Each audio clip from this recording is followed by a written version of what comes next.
Matapos nagdaan ng Executive Order 821 ukol sa pagbaba ng mga piling gamot, may suliranin naman ang ilang mamimili katulad ni Myra na regular na bumibili ng gamot para sa kanyang mga magulang.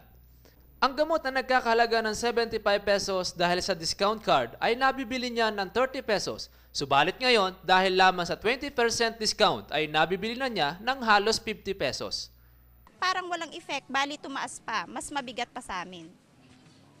Price niya dati, binaba nyo siya, pero yung percent na nakukuha naming discount, hindi na namin nakukuha.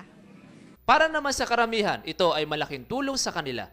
Maganda po dahil yun nakakatulong sa mahihirap, lalo na yung walang silang perang sapat. Nananawagan naman ang ilang butika sa lalawigan na unawain ng mamimili na hindi lahat ng gamot ay kasama sa Cheaper Medicines Law.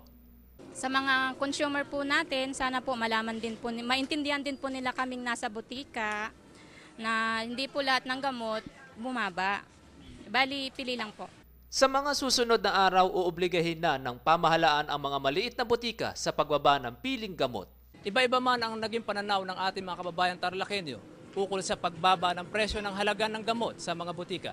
Ito ay malaking tulong pa rin sa ating mga kababayang mahihirap. Berhilyo Bunag para sa Hataw Balita ng UNTV News Worldwide. Berhilyo Bunag para sa UNTV News Worldwide at ito ang balita.